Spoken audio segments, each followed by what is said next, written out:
Wat echte folkmuziek is, ja, dat is een heel moeilijk en teer onderwerp. Ik had er wel vaag een idee over, maar daar komt het net uit. Van origine is folkmuziek natuurlijk de muziek van het volk. Bij mij valt een heleboel onder folkmuziek. Dat is muziek wat uit het hart komt. Het bloot wat lieds, denk ik. Muziek met akoestische gitaren en zo vol mogelijk akoestisch eigenlijk. Oh. Ik heb geen idee. Ik weet het werkelijk net. Folkmuziek gaat vaak over cultuur. Ik denk dat folkmuziek vooral is wat men vanuit het hart maakt. Het liedjes, dat vind ik eigenlijk het belangrijkste. Maar het blijft een moeilijk onderwerp voor mij. Vooral om het kwart te zeggen. Ja, dat ken ik ook net. Folkmuziek. Zavolle meesken, zavolle meningen. Voor de leervaders van deze muziek is er elk jaar het Sjochfestival.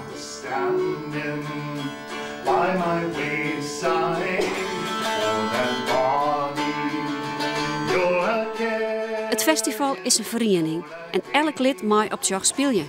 Een podium bieden op een gezellig festival voor amateurmuzikanten. Dat is de doelstelling van het festival. Maar ja, rest het er maar in deze tijd. Dat moet er blikken, ik weet het net.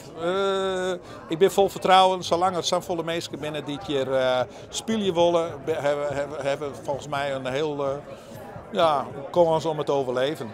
Maar ja, zeker in dat hij net niet leven, dus hier ik net mooi. Maar we moeten daar natuurlijk in de toekomst wel zien. Ja, ik denk wel dat het belangrijk is. Het is dus ook heel belangrijk hoe het jong vereniging hier in Wommels.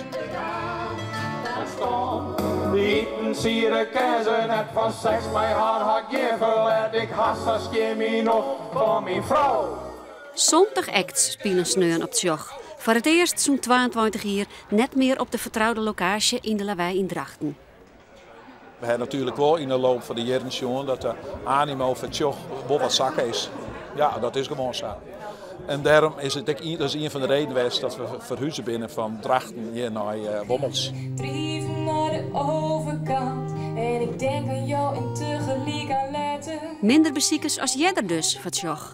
Maar zei dat dan ook wat over de animo van volk in Friesland in het generaal?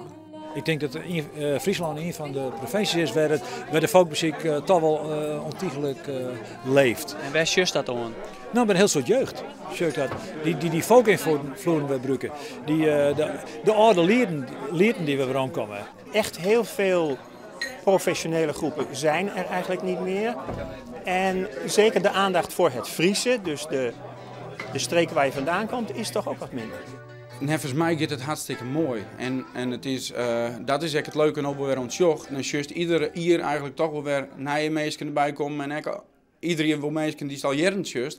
Maar er is nog steeds wel ongroei. Just in het algemeen is gewoon dat we nou een beetje in een dal zitten. Maar dat is net typisch Fries. Dat is just in heel Nederland dat de belangstelling voor folk gewoon nou weer wat leger is dan dat het een CNI weer. Hoe ken dat? Ja, dat is toch vaak een beetje de golfbeweging. En ik denk in Nederland, wij sjuggen hier een heleboel altijd naar Ierland.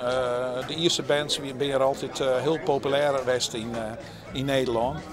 En dus juist in Ierland een beetje een stagnering. Er gebeurt in het volle ijs. Ja, dat is juist dan terug in het programma hier.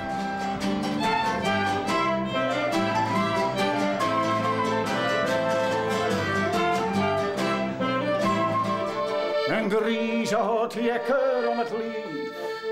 Stier op een baan en hij vaart. Ontwikkelt de volk zich nog wel in Friesland dan? Nou, voor zover ik het zien kan en beoordelen kan, maar dat is alleen maar mijn mening. Is er een harde kern, zeg maar. En die zoals je ook al hier, dat wordt een soort reunie bij het elke keer. En die groep, ja, die dijt net echt uit. Er zit net echt een prot jongvolk bij. Ja, die vinden dat dan niks, dus toch? Dat vinden ze de oudbollig, zeg maar. Er wordt nog heel veel gedaan eigenlijk aan folk en aan liedjes maken, maar dat is heel veel in de amateursfeer. Dus het leeft dus wel. Het is net of het is verschoven naar het zelf maken van muziek.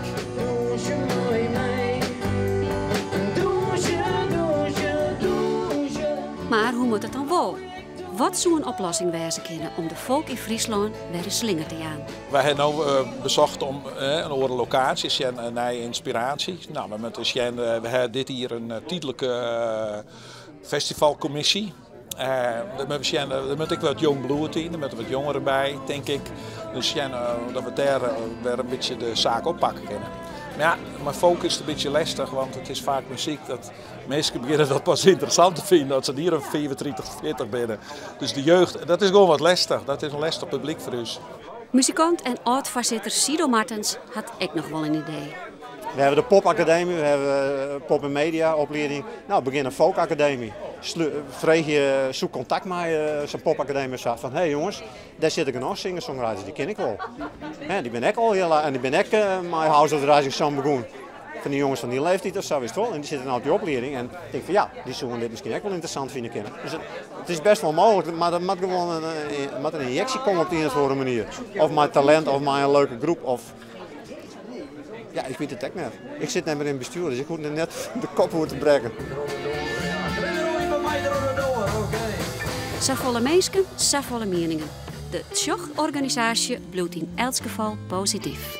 Mijn overtuiging is dat Tjoch nog heel lang bestaan blijft en het had bestaansrecht.